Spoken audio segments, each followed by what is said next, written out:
Hey everyone. All right, so we're gonna talk about Lady Bird, which is a movie about a senior in high school who lives in Sacramento, California, but she hates it there and wants to move to New York for college.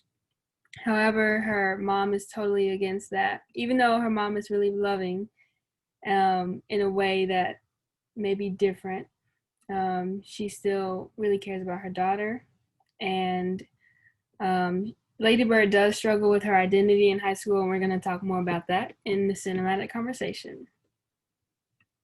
All right. So, what did y'all like about the movie? If you have, any likes or dislikes about it. Whoever wants to go first. I'll go.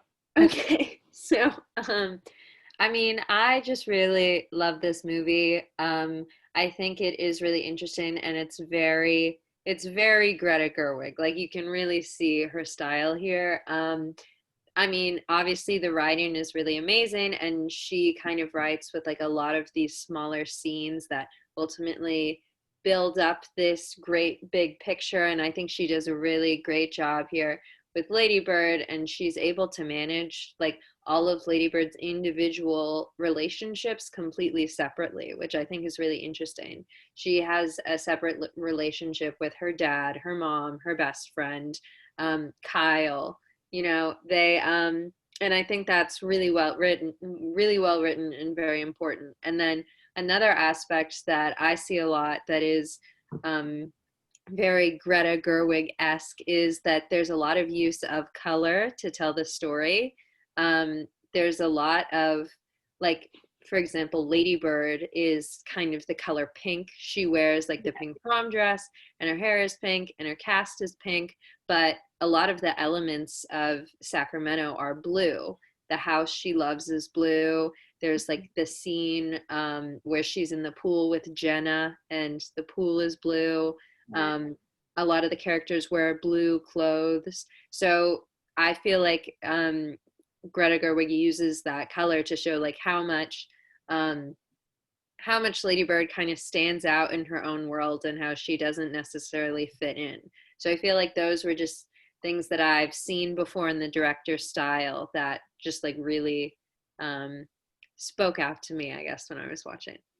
Yes, that's true. And she really like goes for what she wants in this, like she does not back down from going to New York at all. Same with talking to people. Like she just like walks up and just talks to people. I don't know if you noticed that, but like she didn't have like any anxiety or anything when it came to that. Which was interesting. I feel like in high school it's the total opposite. Like you would never just walk up to someone and be like, "Hey," you know. At least Yeah, nowadays it's not really like that. right. But yeah, she is like a really interesting, very quirky character. Every quirky girl wants to be Lady Bird because she has like a funny name and she's very, she's a quirky gal, but it does work out for her. She does have that boldness that is so remarkable, and she has a lot of self-confidence, and she acts as support for a lot of other people. I think Danny is his name, the first boyfriend, when they're like crying or he's crying behind the coffee shop and she like consoles him. That's always one of my favorite moments. But yeah, she really is kind of this rock, and she's super strong and like very confident, and she's a really great character. So yeah. Yeah. I totally agree. I think for me, my favorite part of the movie, like how Lucy touched upon, was the relationships and how each one was explored. For me personally, my favorite relationship is between Lady Bird and her mom. Just Mm, something about that relationship felt really authentic. yeah. I think to a lot of teenage girls, especially to me, I related to that relationship so much. Especially, I think the scene that shows it is when they're thrift shopping, I think one of the first times, and they go between bickering with each other to admiring a dress or, you know, or talking about something else really quickly. And I think that's how most relationships are with our parents or with our moms sometimes, is we can go from 1 second bickering to each other to the next second we're fawning over the same thing or we're agreeing on something. It can change in a split second. So I really like the dynamics in the movie and just how that plays with mother-daughter relationships. Yes, I like the relationship with her dad, her and her dad too, because they may not seem like as like close, but like he still cares about her, and I'm glad that both of her parents aren't like super strict. You know, it's always one parent that's like less strict, and I'm glad he supports her, and especially with going to New York and everything. Yeah, I think Yeah, that I always with it. Yeah, and I like that he's kind of like the silent supporter. Like, you know, he helps. I feel like that's like a lot of dads is like they Yeah, don't really say anything, but then they do all this like hard work. And I feel like he really does kind of depict like that dynamic of just like, oh, I, you know, helped with all your financial aid stuff, and I like helped you apply to all these schools that you want to go to without telling like your mom, you know, and that's like a really devoted father character. And I think he's one of my favorite characters, and I love his relationship with Lady Bird. And I kind of wish they drew more on it because I think the actor is just plays like this dad so well. And yeah, especially when he. Definitely loyalty is definitely a word I describe the dad, and not just to Lady Bird, but I also think he's a devoted husband in a lot of ways as well. And so I think that really just shows his character just throughout the movie. He's an understanding person, like for everyone. Mhm. Right. And I think that is kind of important. They do try to show a lot within this relationship of the mother and the father because the mom is like very outspoken and very opinionated and very emotional. And the father acts as kind of more of this like calm figure. He's more of Lady Bird's style, you know, they can kind of talk and he's a little more down to earth and that works out. But it does kind of show how beneficial having those like very two different personality types in the home are because Lady Bird has a good she has a good relationship with her dad at face value, but she has like this really deep emotional connection with her mom too. Right. And even though they don't always get along, it's like a very important aspect of the movie that they focus on. And I think that's just a really important thing that they include in there of showing those differences and how Lady Bird connects to like those two different people. So yeah, it's great.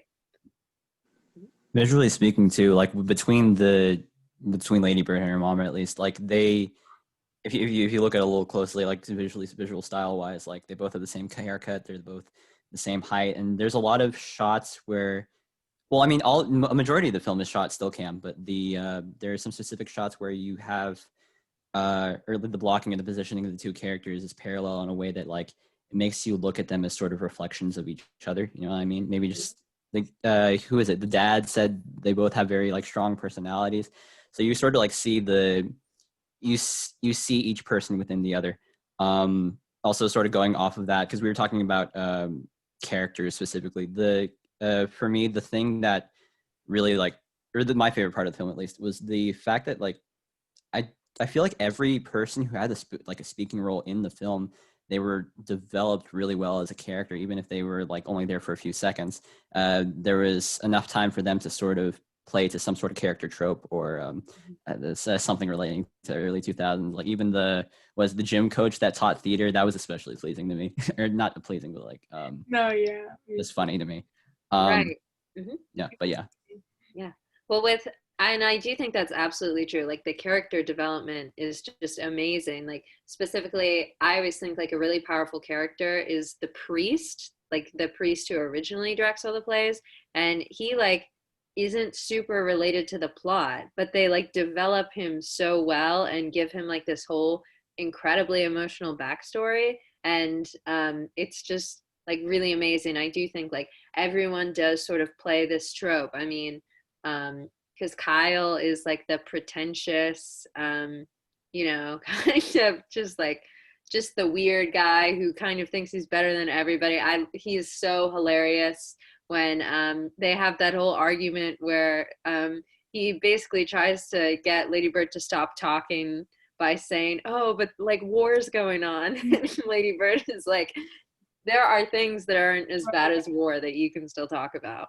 Yeah. And so, yeah, Kyle makes me laugh a lot, but yeah, I mean, even just like Jenna and Julie, like the two kind of friends that she has, like Julie, I think is so well developed, and they give her like such like this whole kind of B plot. Like she has a crush on her math teacher, and then her math teacher is married and she's like upset about that. And then she's like, she kind of has this struggle with her own family. Like her parents are separated and her dad lives like pretty far away. And so she lives in like an apartment with her mom. And they really give a big glimpse into like that relationship, or at least like Julie's life too. And I think that's like a really interesting detail. And Greta Gerwig does it in a really subtle way where we don't even notice until you think about how much you understand about these characters at the end of the movie. Yeah, it doesn't feel overwhelming when you're watching it. Mm-hmm. I'm like, oh my God, like looking back, I'm like, wow, that's like so much information that I just digested. But it was all. I don't feel like any of the scenes were like overpowering one another. Yeah. Like they were very much authentic to themselves. Nothing felt like a big like flashy moment or needed to be like super extra in any way. I feel like just the scenes as they are, some of just the simplistic scenes of even I think the first shot of like the movie where it's just Lady Bird and her mom just sleeping in like that hotel room and then getting ready, they on that car ride. Just those simple scenes, I think, like Lucy pointed out earlier, they have so much in them that you don't even like kind of think about until like later in the movie. And I think that's kind of the specialness of the movie, of how it is how you don't really think about these moments until it kind of pertains later into the film. Yeah. The film is very like sorry, going off of that, the film is very like show don't tell, you know what I mean? The whole like rule with film, like the what was it, there's these visual cues that sort of help you to pick up on thematic elements, like what Lucy was saying with the coloring. The one scene that comes to mind for me specifically is that the ending, or not ending scene, it was like when the mom was dropping off Lady Bird at the airport, and she did they do this little cool shot thing where they like transition between like the front cam of her and then the road, and then she just gets progressively more and more sad. Or I don't know, that sort of like juxtaposition sort of speaks, it speaks volumes as to how like the emotion accumulates, and there's a lot more of that throughout the film. Yes, like that scene, I just wanted her mom to go hug her, and she never did. But yeah, I really wanted her mom to hug her. And then when she did get out the car, I was like, oh, like maybe she will hug her, but it was just her husband. And I was like, okay, that's cool. But Yeah, I know. It's so unsatisfying. I mean, even the end, I mean, the end is satisfying in its own of, you know, like she calls her mom and she leaves that voicemail. But still, it is very unfinished in a sense. We don't even know where she ended up going to college, and we don't know what she's going to be doing the next day. But like, it kind of ends like and this is like, it kills me, but they end the movie with her like inhaling. She like inhales and then the movie ends. They don't like have her exhale.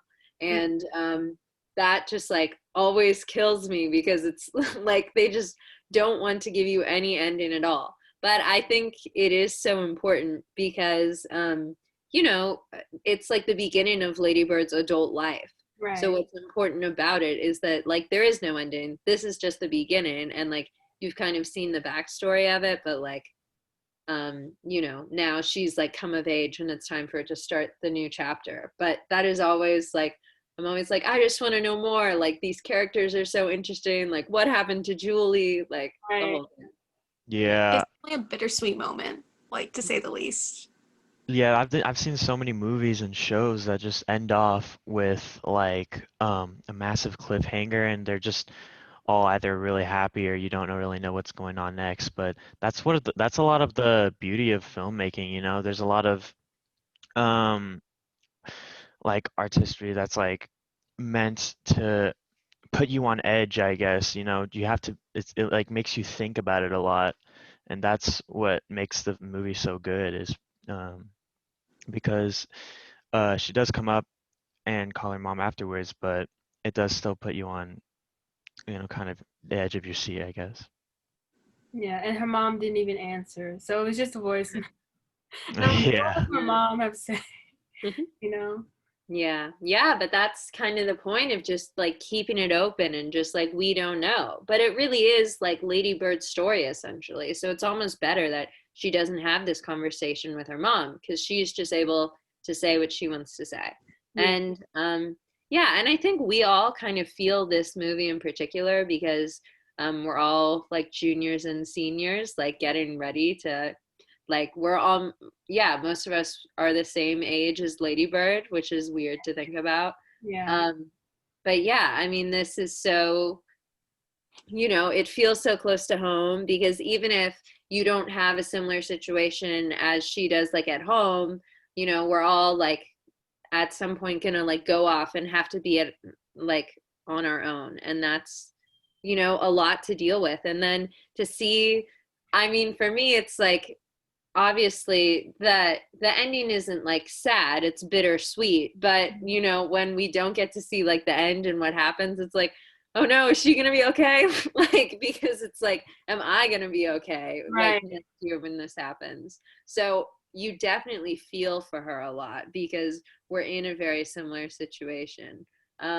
But that's what makes the movie even better for like me at least, because I totally understand what stuff like that is like I did the musical freshman and sophomore year, so like that whole kind of all those weird theater things they do, I was on crew, but and all those like random things and them having like the parties afterwards and all that, like that was very like like that reminded me of my own high school experience. So there's a lot of that, and so it really just makes the movie, I think, really relevant to our age group. Yeah, it reminded me of like me as well because even though I have a better relationship with my mom, it was like I know I want to go off to California, and I know she's in California, but she wants to go to New York. But it's like I want to leave where I am, like, and I'm just as eager as her. Like she reminded me of me because like of how eager I am to leave. And then when she got there and she had the phone call and was like, "Do you ever like miss driving in Sacramento?" Or, and I'm like, "Wow, like am I gonna miss Dallas like that?"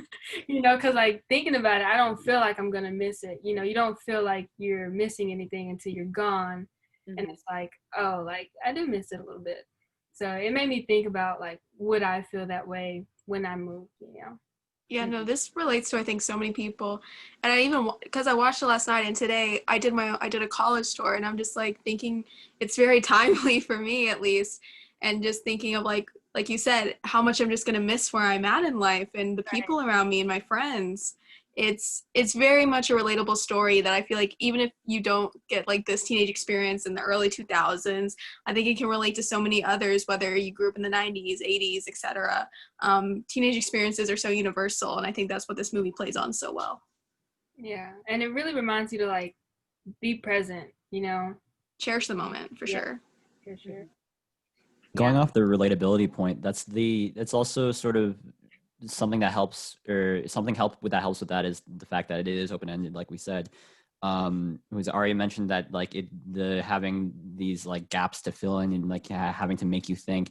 It sort of it allows you to put yourself in the story. Sort of. There's an idea that art is like it's yours until until you release it, and then it becomes everybody's. So it's like once. So like with these gaps to fill, you can sort of like fill in your own story, I guess. Like for me personally, I was watching it with my friend and I kept turning and like I was like, wait, but what college did she get into? Like I need to know. Like, but it's like I thought it was Columbia at some point because it had like a little No, I beat, she like, think got so. rejected. She got and then she got rejected. Oh rejected. yeah, I she was like, got well, what deferred other or something. college Yeah. is there? Yeah, Or but it's like, oh, sorry, I continue. no, you go ahead. You go ahead. Oh, okay. Well, it's like, it's all kind of like when you're reading a book, you kind of have to picture all the events happening in your brain. You have Mhm. to kind of make your own story. Like you have the dialogue, but you don't really have, you don't really know what's going on. So that it allows for creativity. So in the movie, you know, it puts you on the edge. So you get to think, oh, what happens next? What is her adult life like? Like it's what happens to her and her mom, you know? It's it allows for a lot of creativity, like CJ said. Yes. But I do have a theory about where she went to college because I did some, thinking.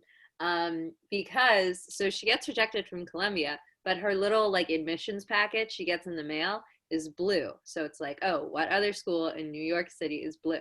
And then I looked it up, and Greta Gerwig went to what's it called? Bernard? Is that what it's called in New York? The women's college. So I was like, perfect. A liberal arts women's college in the middle of New York City. That's exactly where Lady Bird would have gone. So that's my theory. But yes, but I appreciate it being open-ended. Like as an art form, I can appreciate like, oh, great. I don't need to know where she went to college, but now I think I do. So At the same fun. time, you want to know the answers. You want to know what's going on. Exactly. I've Yeah. looked Like that I up before. appreciate it being open-ended, but like, hold on a second. So if we take this and we add this together, Just screenshot the whole thing and just like put it piece by piece. Frame by frame analysis. Exactly. Yeah. The open-endedness is why I think a lot of my friends like not disliked, but were like not satisfied with the film. Which I, personally I found a little strange because like I feel like that's a story that doesn't necessarily need an ending. And also because like as people were saying a little bit earlier, just like the relatability of all of it. It's not like some crazy story where she like is the teenage girl and then marries like a super rich dude, moves to like, I don't know, LA and lives an amazing superstar life. It's just simple and I love that. Like it's not overly it's not overreaching. It's not completely transforming her story. It takes the simplicity of her and her life and just like carries that. It doesn't overdo anything, which I found really like comforting, I guess you could say, because her character doesn't completely change at the end, and it's just really nice to see like such a simple storyline like that, in my opinion.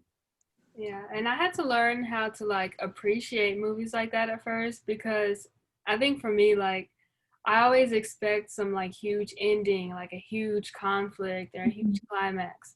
So with that movie, I don't know if y'all have seen, I think it's called The Love Story or something like that on Netflix. There's certain movies that really don't have a huge ending, but they also don't have a huge like climax or anything, but it's just realistic. It's just a story, and it's just a real story. It's something you can relate to, and it's not always, the best thing to have a huge crazy ending. And so this movie is like that. It doesn't call for a huge ending. It's just life. It's realistic. Yeah. And I appreciate that. It's really up to your own interpretation, kind of even how it ends, because art is so subjective. You can interpret it however you want. You can maybe think Lady Bird flourishes in her college, or maybe you think she drops out, or maybe her mom comes and visits.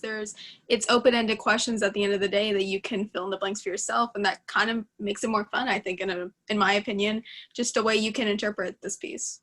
Right. And also like more relatable to your own life, because as like we are in the age group of like we're coming up to this point, it kind of helps us imagine like, our future and our situation, and connects to how relatable the film is, because there's not some whole, oh, she graduated with a degree in philosophy and married Kyle, like it's open-ended and has any possibility, which is very heartening for me, because it's like, oh, even though it's not satisfying that there isn't an ending, it's like, the possibilities are endless. She's in New York City, anything could have happened, and that's true for everyone who is in that situation.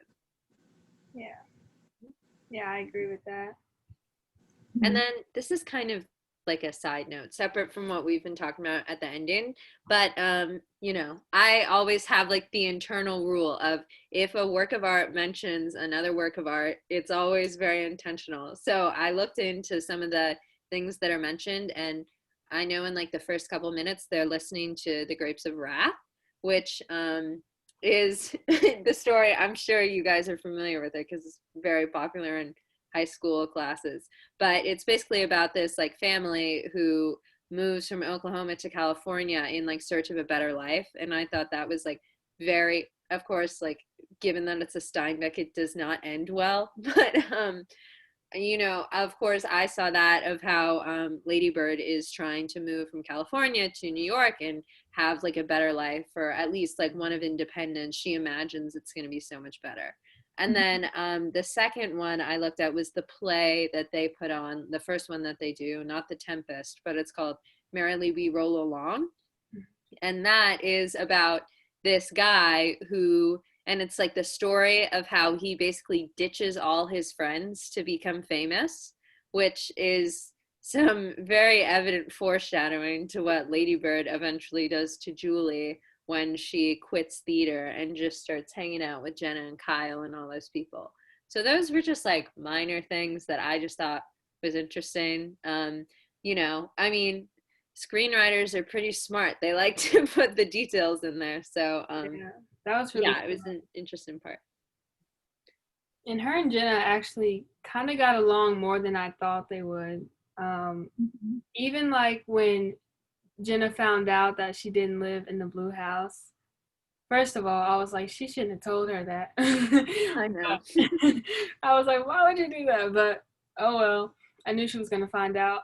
I didn't think she would like stay friends with her even after that. I was kind of shocked that she like stayed friends and forgave her so quickly. Yeah, or at least that they were like friendly and kind of, you know, and that really was just because of Kyle, because she was like in the kitchen and like, I mean, I guess you're still Kyle's girlfriend, so I'll be nice. I guess I'll see you around. Yeah. But yeah, I mean, I think that is interesting. I think like Jenna is not meant to be the villain here. I really don't think there is supposed to be a villain in this story except for maybe Kyle. But sorry, anti-Kyle club right here. But anyway, so but I don't think Jenna is like meant to be the bad guy at all, you know, because they don't like, she's just very different from Lady Bird. Like she has that whole thing in the pool where she talks about she'd like want to live here and she wants to send her kids to the school she went to, and this is just, she wants to like stay here, which is like the opposite of what Lady Bird wants. So she's not necessarily like a bad person. They're just like too different to really get along in the end. And I think that's great that like Greta Gerwig just like didn't have like some like cheap like pitting girls against each other, like the popular girl versus like the quirky girl and like their enemies. Like I like that they had like a substantial friendship and then, you know, just kind of like a pretty neutral parting of ways. Yeah, they never like hated each other or anything, which is kind of rare to, you know, find in movies like that.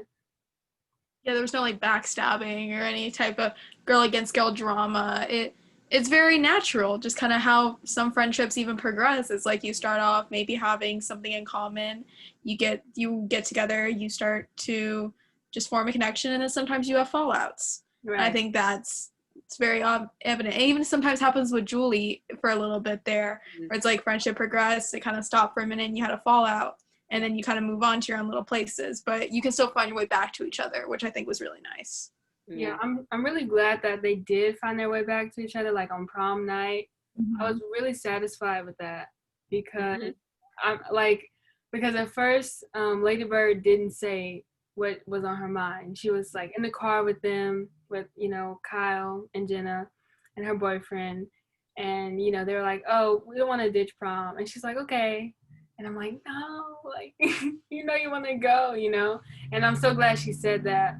And eventually she was like, you know, drop me off at my friend's house, you know. So I'm really satisfied with that choice she made.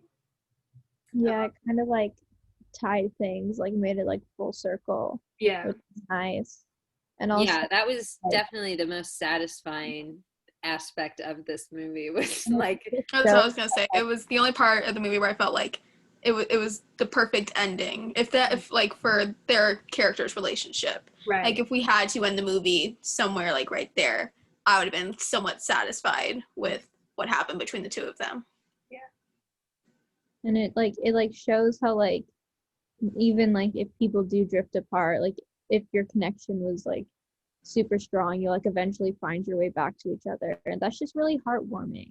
Like I love to see friends find their way back to each other. Like I love finding my way back to old friends, and seeing that just like represented was really sweet and nice.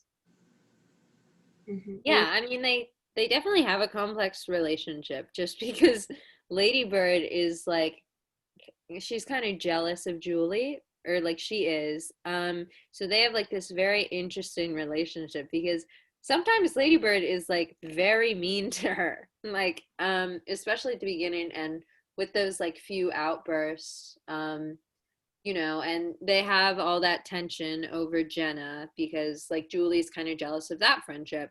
But I mean, in all honesty, that is sort of realistic. Like there are when you have friends who are like very different from each other, like and have very different personalities, like of course Lady Bird has all these dreams of going to these big schools in New England, and then here's her like genius friend Julie, who is like she's really good at math and she got the lead in the musical, and like that's difficult and frustrating for her, but Julie kind of sees like Lady Bird kind of gets like the boys and eventually becomes like more popular, and that's sort of difficult, but that is sometimes how friendships fall apart in the real world. Right. So then, as Viviana said, the fact that they do come back to each other and Lady Bird kind of comes to her senses and is like, oh, maybe I don't want to hang out with Kyle and Jenna, and represents like the importance of prom to her. And it really is like a beautiful moment. It's definitely one of like the best moments story-wise, I think. Yeah, I agree with that. And she has a weird relationship with her brother. We haven't talked about that, but yeah. But, yeah, I do think with that. So, and this is a dynamic, and it's never like super clear in the movie, but I'll just assume that Lady Bird was kind of, and this is like, I think it's mentioned in the letters, but like, I don't think Lady Bird's parents thought they could have children, so they adopted, her brother's name is Miguel, right? So they adopted him, or Miguel, sorry. They adopted him, and then they had Lady Bird, which was probably a surprise. She became almost like a miracle to them. And that would definitely create a lot of strain on their relationship as they were growing up, because, here's this like little girl who is essentially like a miracle. And then, this like adopted kid who, obviously their family works, but that would create a lot of tension, I think, especially like for the brother, like, oh, now there's like this other kid and it's like my parents' biological kid, like what's gonna happen there? yeah. Yeah. And I think the only thing he says that's kind of nice is when she's going to prom. I think he says this when she's going to prom, and he's like you don't deserve a guy who honks. Yeah, he said like, not even you deserve a guy who honks. Right, exactly. Yeah, I was like, oh, he cares. Like, it was small, but Got a little heart. right. Yeah. And I do think it is so interesting, like the girlfriend that lives with them, like that's like a very interesting thing that I think was put in there. Like I would never think of that. But and I think that just kind of is there to show like the generosity of the parents, really, because I think Greta Gerwig is trying to show that, like, is trying to make sure that the audience like forgives the parents over and over again, because like they're not bad people, but it's just like after an argument, it's like kind of remind like, oh, they're good people, but just like raising a child is hard, and sometimes there's tension, especially when they're teenagers and almost adults. But I think like the girlfriend is there because they take her in after her parents kick her out, and let her like sleep on their couch and are like very basically like almost adopted her, like take care of her. And you know, that's always a really touching moment to me, and I think really shows like the kindness of Lady Bird's mom and dad, and like a really important element to their character so that they don't seem just like horrible people. Yeah, and even it was like a small moment where I forgot the girlfriend's name. But Lady Bird and her were talking, and I didn't think they like ever got along, but it was this moment where they were talking, and I think they were smoking, and she was talking about how her mom helped her, you know, like she's kind of like grateful for her. And even though Lady Bird was like kind of complaining about her, you know, someone had something nice to say about her. So Yeah, and I think Lady Bird and the girlfriend have like a really underrated relationship, because it's really cute, because like Lady Bird starts smoking cloves because her we'll say just sister-in-law, I know they're not married, but like basically her like kind of sister is smoking cloves. And then there's like that last scene that's like the montage of Lady Bird during the summer, and she got a job at the grocery store and the girlfriend's showing her how to do the register. And I just think that's like always a cute moment. Like they're actually sort of close, which I think is nice, and also kind of a testament to how her brother's relationship, or like her Lady Bird's relationship with her brother, isn't necessarily like completely horrible, right, because you know, she's able to like connect with this person that's important to him. And I also feel like it's kind of representative of like the sibling relationship Lady Bird wanted more, because she couldn't exactly get that from Miguel, because they did have like a strained relationship. But and so she was, and since Shelley is almost like a like attachment of him, it's kind of like her latching on to a different part of him that she is more sure like won't like go after her. And I just really like the sibling aspect of that relationship. It's really it's just nice. It's comforting, like the older sibling she wanted but couldn't exactly get from Miguel. Yeah, I really like how this movie like shows that you can love people in different ways and have like totally different relationships with them, but still like have that love. And even when she was talking to her advisor, and I wrote this down because I really like this quote. Her advisor said, "Don't you think they're the same thing, love and attention?" And I really like that, because I really thought about the things like, I actually paused it and like thought about the things that I pay attention to and the things that I give my most attention to, and it's like the things that I love the most. So it's something I never thought about till she said that. And you know, even her mother like pays attention to her, and you know, is always maybe getting on her nerves, but she loves her. So I thought that was really interesting as well.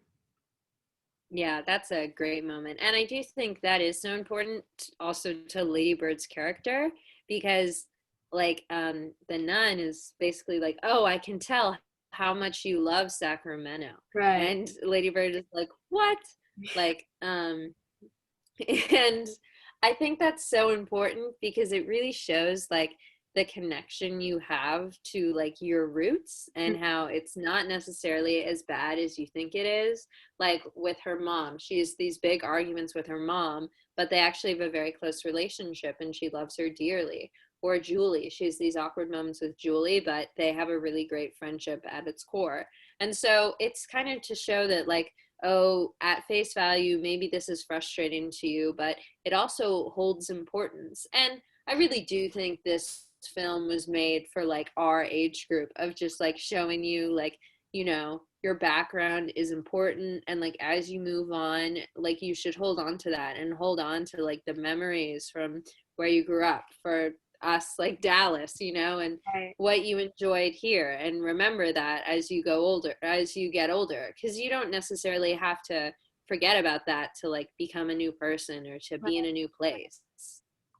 It really helps you develop into who you will become. So yeah, it means a lot. The film is Yeah, very much I love that quote. Oh, No, you- I was saying that the film is very much painted like a memory. You know what I mean? The like a sort of an image of 2002 with the the way I described it to somebody else was it feels like it's like sort of just a catalog of moving Polaroids. You know what I mean? The way that it's colored, the way that it's sort of framed, all the shots, just reminds you of like a Xerox machine or something.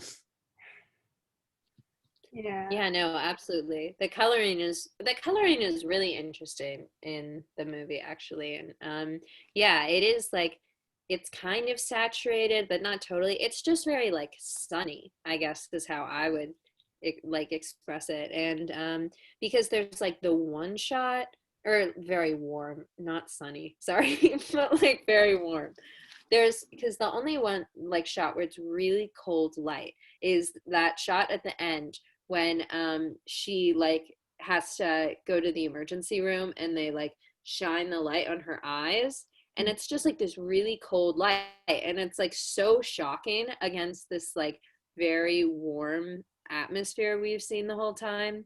And I think that does go to show that it does feel like very homey and very comforting and very much like a home video or your own Polaroids. So yeah, it's definitely stylized in that way, which really helps with the whole coming of age aspect. Yeah, same. Like there wasn't a lot of crazy shots either. Like it was just like right, there weren't like moving shots or anything like that. It was just still, and it really, it was simple. Like the shots were simple. The storyline is like simple but realistic. It's not a bad thing, and I really appreciated that as well. Like everything just kind of went together. I think that just kind of shows just the power of a good script. Right. Just how you don't need fancy tech or cool camera shots to grab the audience's attention. You don't need a lot of gimmicks to just tell a good story at the end of the day. Yeah, I agree. Were there anything? Or sorry, Davia, you can go ahead. No, you can go. I was just gonna ask out of curiosity, what is everyone's like favorite scene or moment out of the movie? Like story wise, technical, I don't know. I have one if you guys want me to start.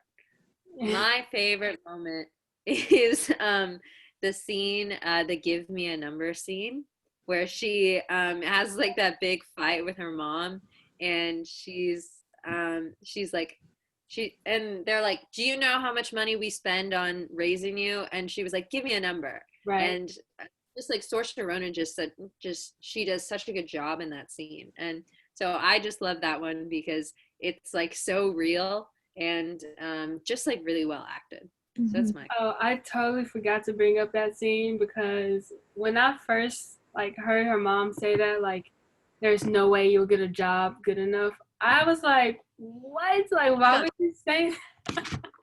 I had to pause the movie. I was like, why would she say that? Like, that is so rude. But with that moment, like, it made me realize, a lot of people say you really put out what you think of yourself when you like talk about other people.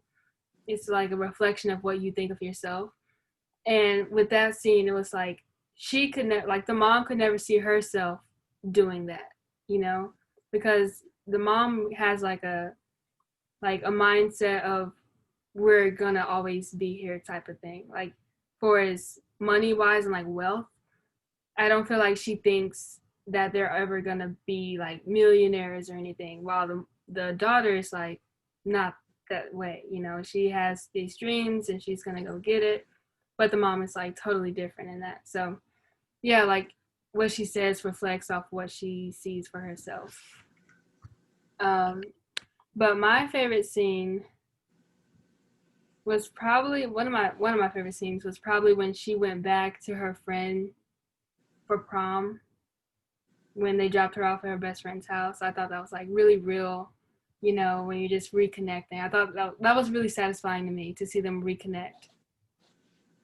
I think for me, just the hardest scene, which made it kind of my favorite scene, was after the graduation when the mom finds out that she applied to school in New York and she's and Lady Bird's just trying to communicate with her mom. Her mom's completely ignoring her. She's apologizing profusely. She's just trying anything just to get her to say a word. I think that was just so heartbreaking just to see, because it just shows how she really wants connection with her mom. She really wants deep down some type of relationship, and she doesn't want to live in a world where she ignores her or doesn't talk to her. And I think that just kind of just shows how that deep underlying love that she has, no matter what kind of arguments they get into, that at the end of the day, she really does love her mom, and she doesn't want to be in a world where they don't talk or they don't have a connection. Yeah, that's true. Anyone else? Well, sorry. I already said mine with the ending when they do the little like the intercut where she's driving and she starts to cry. But going off of what Ariel said, and also what we were talking about, how like love is attention. That quote, something about the mom that was really interesting to me was like, yeah, they get into their arguments, but all of those arguments stem from her mom like paying very good attention to like every like little detail about her daughter, and like picking her apart for it. And so it's to say that she still sort of loves her there, but then at that moment that you were talking about, when after graduation, when she finds out, she just stops talking to her, and she like she sort of stops paying attention, I guess. And so that, I feel like that makes that point and that like shift in her demeanor just like especially heartbreaking. You know what I mean? But yeah. Yeah, it means more, because someone who talks a lot, and for them to not talk to you, it's like what? Like, you're not talking to me? So it means even more. It emphasizes the moment. It's one of those like, I'm not mad, I'm just disappointed things, you know what I'm talking about? And they're like, no, be mad. Mad's better. I'm cool with mad. Yeah, she would rather her just yell at her face or Yeah. just say anything to her than just be completely shut out. Because it proves that like at least you still care. Right. Yeah. For me, probably my favorite scene was either like the whole like Thanksgiving like like section, because that was just, it felt very homey just to see friends having fun and enjoying time together, which is like a key like part of this film, just enjoying the people around you. And also another one would definitely have to be the when her and Jenna are in the pool talking about like their futures and stuff, because like you really get to see more of Jenna's character and like how different she and Lady Bird are. Yeah, I agree. Yeah, and also just great visuals in the pool. Like, I love that just like quick shot of them underwater, just because I feel like it's almost like, you know, they're underwater and they can't really see each other, and it's like very like Lady Bird, I just love that image of her. She like goes down and she's like blowing bubbles out of her mouth, and she just looks like so at peace with it, and I just love that image of her. I think it sticks with her character so well, and it's like yeah, I don't know. I just think that's like one of my favorite just like visuals, I think. Yeah, same. And same with what CJ said about the mom driving. Like, that's probably one of my favorite parts as well. Because it really just shows you how the mom really felt, and it made me mad that she didn't do what I needed her to do. but yeah, that was probably one of my favorite parts as well. And also when the dad gave her the letters, I think that her mom wrote, that was really special. I really enjoyed that. It really showed the bond between her and her dad, and how much, you know, her mom actually cared for her. So yeah, are there any other comments about this movie that I really enjoyed? I think we hit everything, to be honest. Yeah, I think we discussed all the characters and the important aspects of it. So Well, if there's nothing else to be said, I want to say thank y'all very much for watching the movie and having this great conversation. And we'll probably discuss our next movie really soon. So thank y'all, and I will stop recording right now.